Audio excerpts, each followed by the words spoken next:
Kyle Roker Television Studio, this is WTOP 10 News at 10. Good evening and thanks for joining us. I'm Matt Stone. And I'm Brittany Hoffman. Police are on the scene of an apparent meth lab in Hannibal. Trooper Jack Keller said this evening that the members of the Oswego County Sheriff's Office were investigating the lab found in the home on County Route 85. Yeah, Brittany, and police responded to the scene at the request of several deputies because the Sheriff's Office doesn't have a cleanup team of its own. It remains unclear if anyone has been charged in connection with the meth lab. Prominent attorney Martin Rothschild has pleaded guilty to promoting a sexual performance by a child, and the city of Syracuse is going all out for the Final Four.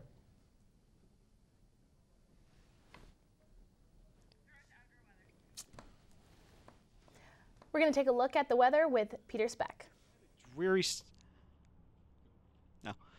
All right. Good evening, Oswego. I'm Storm Team 10 meteorologist Peter Speck, and we've had a dreary start to the spring season. We had lake effect snows earlier this week.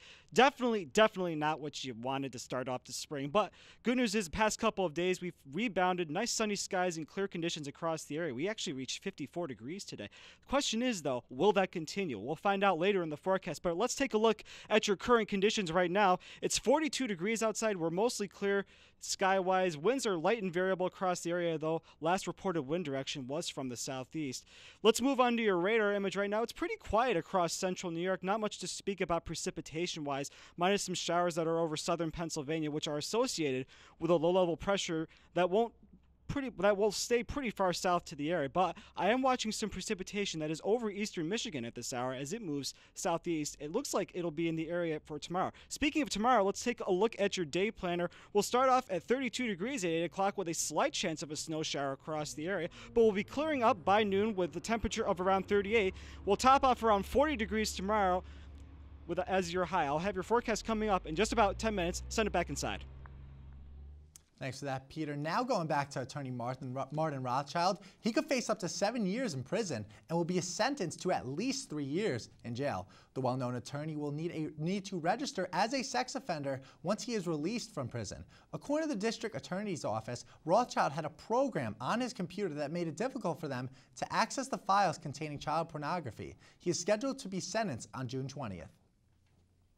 An Auburn man is arrested getting caught stealing a credit card from a manager's office in a Dollar General store. 26-year-old Garrett Bradford was charged with burglary and grand larceny. According to police, Bradford was captured on video swiping the card. Police say they recovered some of the stolen property and also some of the property that was purchased on the card.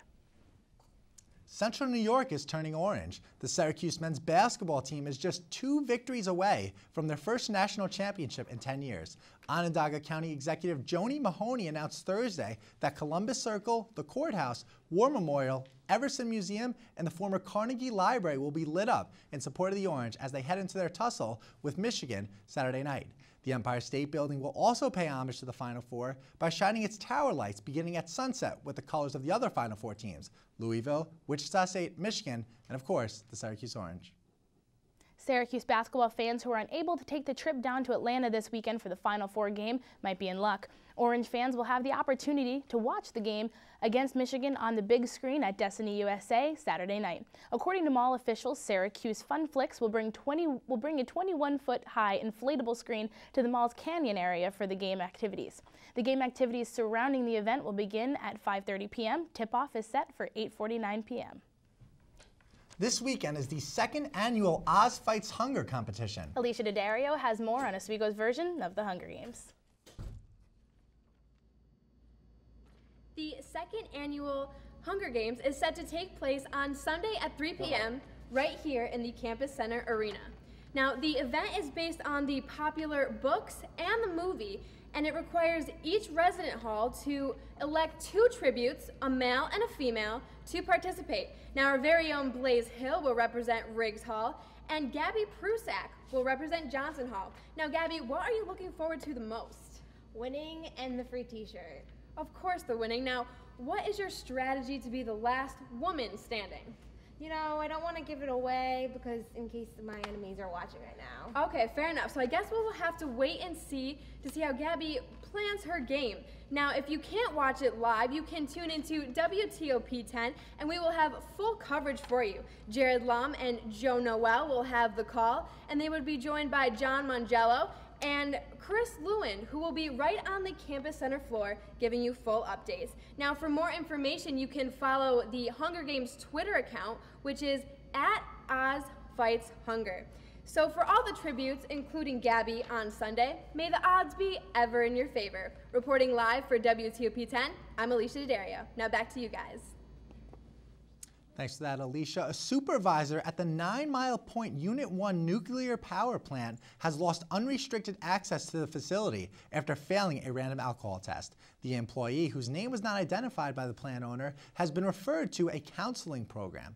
So how often does this type of incident occur? Well, during 2011, U.S. nuclear plants conducted over 175,000 tests for illicit drugs and alcohol, with just 0.6 of those tests coming out positive.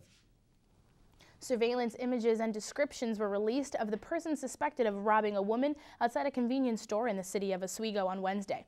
The suspect is described as a 5 foot tall white male who's possibly in his teens. He's thin-built with short brown hair. He was seen wearing a gray hooded sweatshirt, blue jeans at the time of the robbery. Officers responded around 2 p.m. Wednesday to the Rise and Shine convenience store on East Oneida Street in Oswego. A primate presentation will be given on Friday, April 5th from 7 to 8 p.m.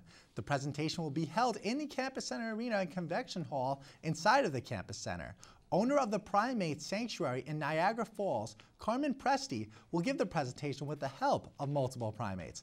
Doors open at 6:30 p.m. and the event is free and held by the Biology Club. And when we return, is the school year about to be extended? Also, we'll take a look at your weather with Peter Speck. Peter Speck, stay tuned. You're watching WTOP.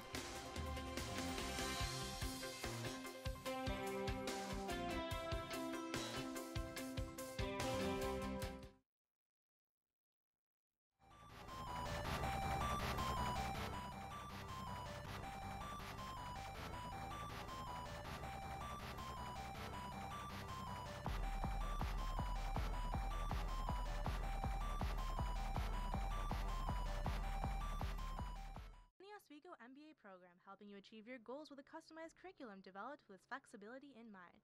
Take classes year-round, full or part-time in Oswego, online or at the Metro Center in downtown Syracuse. More information is available online or by calling 315-312-2911.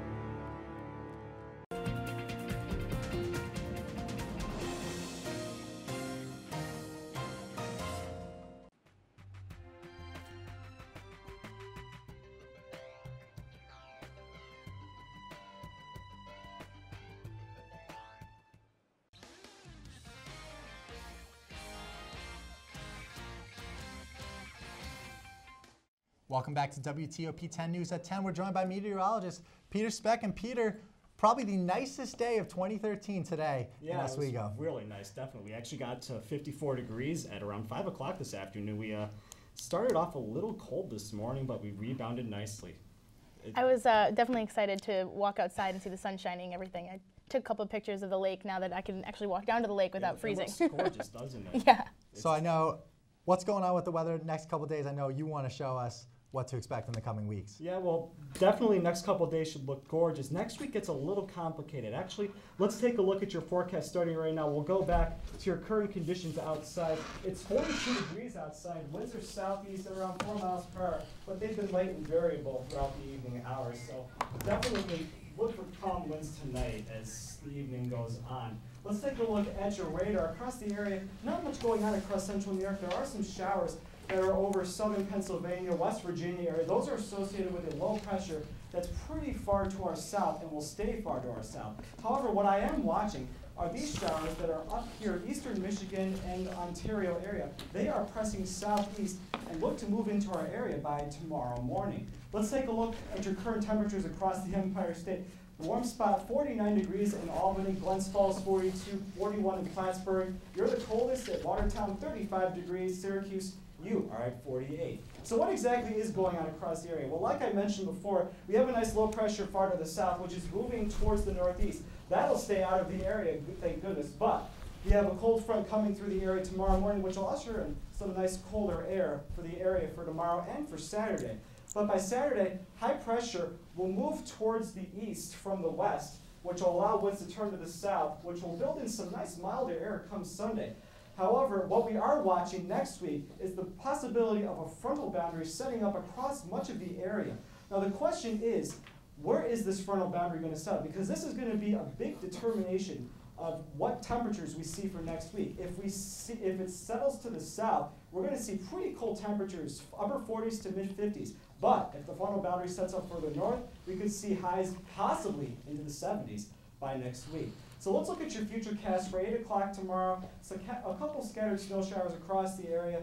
Again, there's not much moisture associated with this cold front, so I don't expect a high coverage area of snow showers. And by 11 o'clock tomorrow, they're all gone, and by 5 o'clock, we'll be back to mostly sunny skies across the area. So let's look at tonight. Mostly clear skies, 32 degrees. Some light southwest winds around 5 to 10 miles per hour. And by Friday, partly sunny skies, again, a slight chance of a snow shower tomorrow morning, but I don't expect too much of coverage across the area. High will be topping around 40 degrees tomorrow. And by tomorrow night, we'll be mostly clear skies with lows around 24 degrees. Let's look at your 5-day forecast. Saturday, 46 degrees. Be sure to watch the Final Four in Atlanta as the first games are being held. By Sunday, we look for the return of rain showers with highs in the lower 50s. And by Monday and Tuesday, again, stay tuned to the weather as temperatures will be in the lower 50s, but they could be in the 70s. You never know. I mean, models are kind of difficult in the area of meteorology. I mean, they go one way or another, and it's just really hard to predict weather sometimes just by the models. It's really weird. Well, I mean, you could definitely tell what the weather was today the second you stepped outside. So that was a great way to wake up this morning. I even took a leap of faith and got a nice coffee on the way to work, so it was kind of crazy. But oh, it was wonderful. I was freezing the whole entire time holding it, but I think the sun shining just kind of inspired me. Well, it won't last for long. Give or so about a month, and we'll be back to nice weather. Do you think the snow is definitely gone for good, or can I keep my fingers crossed? It's Oswego. I mean, I wouldn't necessarily count on the snow being gone just yet, but so keep your winter jacket in your closet. Yeah, still. keep your winter jacket on standby. Okay, you good. Never know. Matt, what did you wear today? Did you break out? Oh, I brought the shorts out. All right. I had a feeling. You might bring out the shorts next time. You never know. Thanks for that, Peter. We're going to take a look at your state news now. Schools in 5 states are going to add at least 300 hours of classroom time in 2013. Well, public schools, that is. Colorado, Connecticut, Massachusetts, Tennessee, and yes, New York will take part in the initiative, which is intended to make U.S. schools more competitive on a global level. In total, nearly 6 million more student learning hours will take place next year. New York Assemblyman Eric Stevenson was charged Thursday with corruption. Stevenson is accused of taking bribes from developers of adult daycare centers in exchange for helping limit their competition. U.S. Attorney Preet Bhabara says it's the second corruption charge this week against New York lawmakers.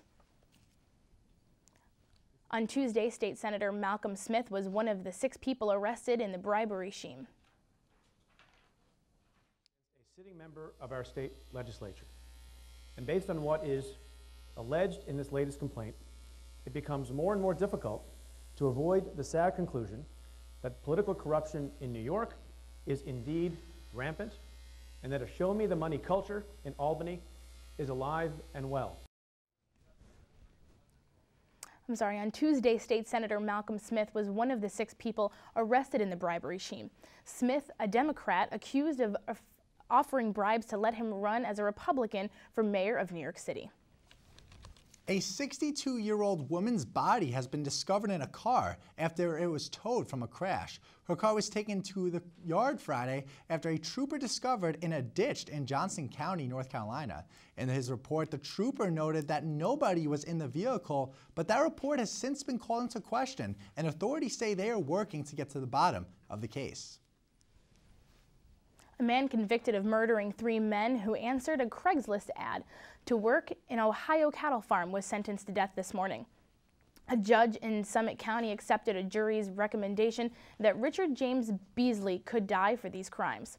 In March, a jury convicted Beasley on 26 counts of aggravated murder, kidnapping, aggravated robbery, and unanimously recommended that he be sentenced. It was unanimously recommended that he be sentenced to death. When we return from break, Mitch Petrella pans Oswego for opinions on the North Korea situation. But first, here's a look at your late night menu.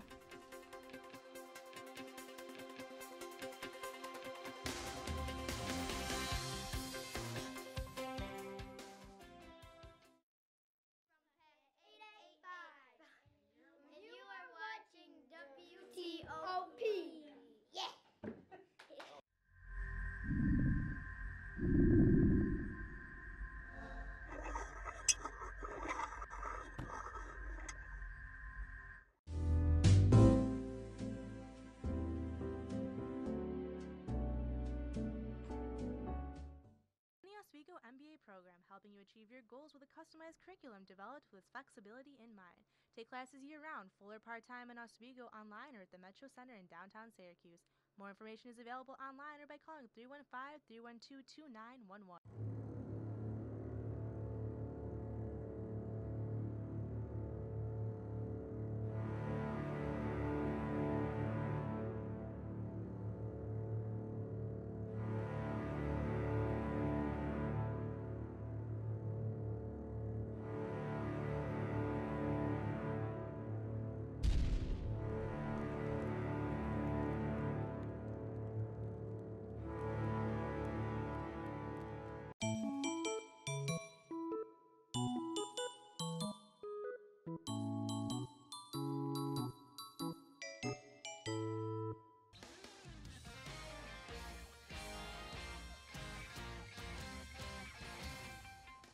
Smile and wave, boys. In the past few weeks, threats of a nuclear attack from North Korea have been surfacing. Mitch Petrella has more on the developing of the events.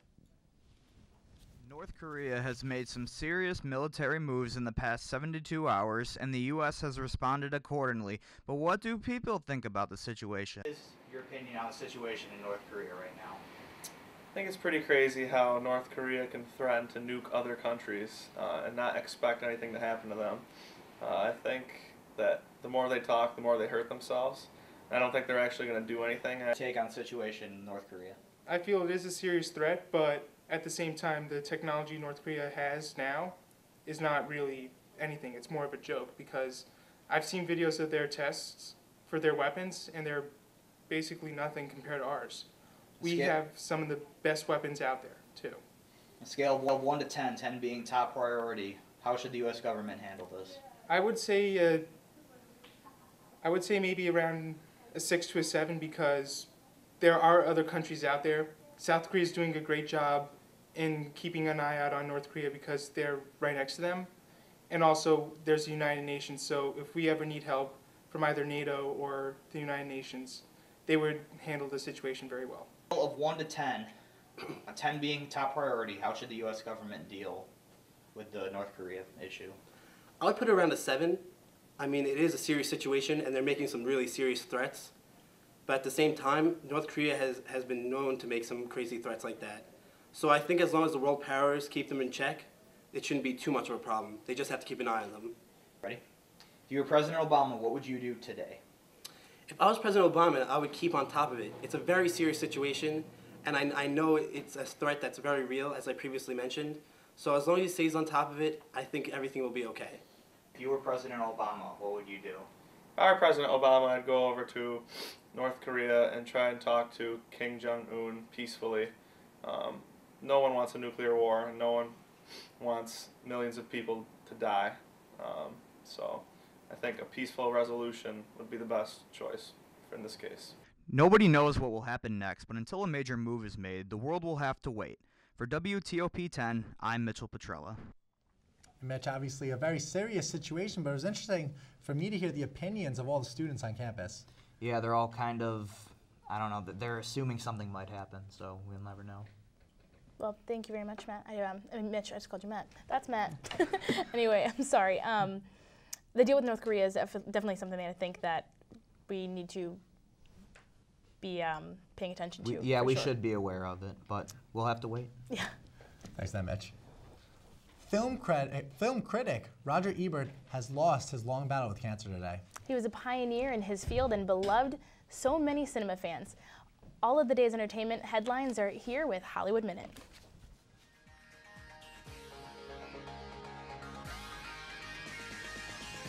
Legendary film critic Roger Ebert died Thursday. Ebert wrote on his blog earlier this week that he planned to cut back on his workload after discovering the cancer he'd battled for years had returned. He's being remembered for his decades of contribution to the film industry, including being the first film critic to win the Pulitzer Prize. Roger Ebert was 70 years old. Justin Timberlake is going to Washington. The White House announced the suit and tie artist will perform at a celebration for Memphis soul music, part of the In Performance at the White House series. The special will also feature the Alabama Shakes and Queen Latifah. It airs on PBS later this month. Snoop Lion, formerly known as Snoop Dogg, has a new duet partner. He's teamed up with former Hannah Montana star Miley Cyrus on the song Ashtrays and Heartbreaks. It hit the web this week. It will also be on Snoop's new album Reincarnation, which is due out April 23rd. For Hollywood Minute, I'm Elizabeth Corridon. Now we're going to take a full look at sports with Sean Gillis.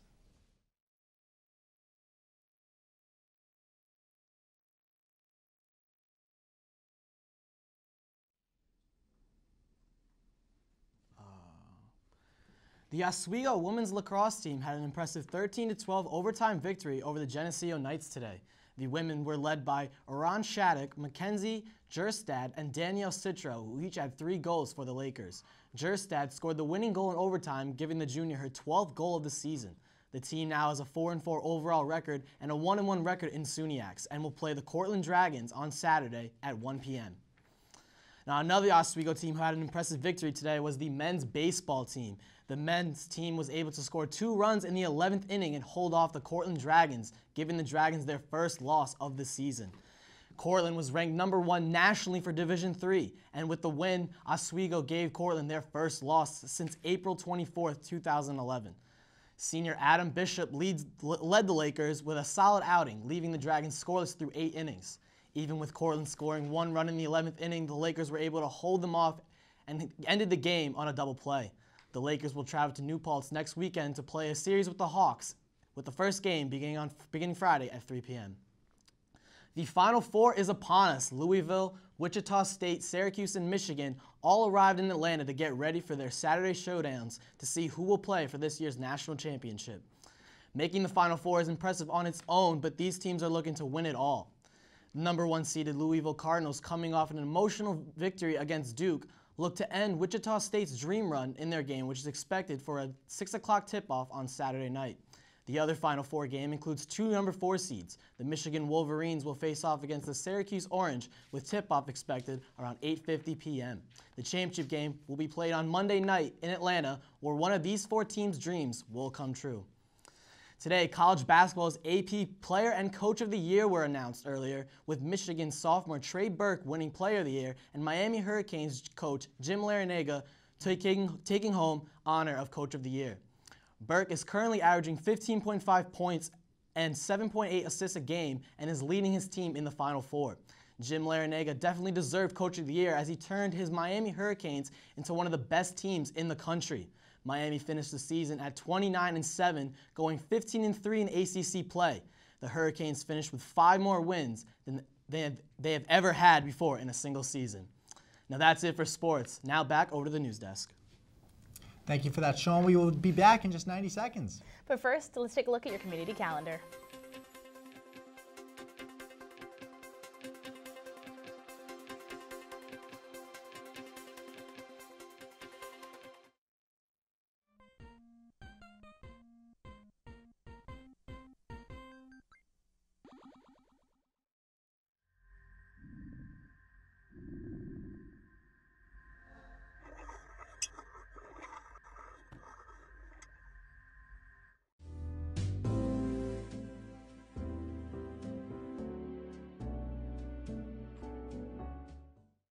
Oswego MBA program, helping you achieve your goals with a customized curriculum developed with flexibility in mind. Take classes year-round, full or part-time in Oswego, online or at the Metro Center in downtown Syracuse. More information is available online or by calling 315-312-2911.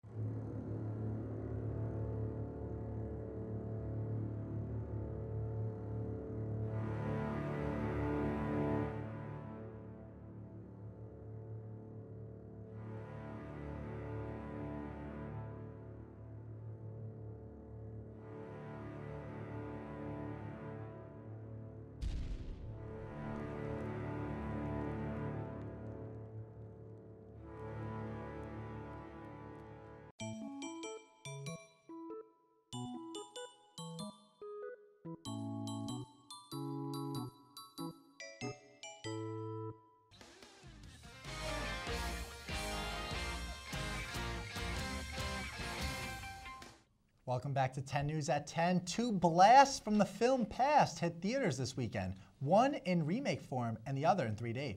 Mary Ellen Hopkins has a preview. Steven Spielberg's Jurassic Park returns to theaters, this time in 3D. The 1993 blockbuster tells the tale of a reserve off the coast of Central America where dinosaurs have been cloned. Must go faster.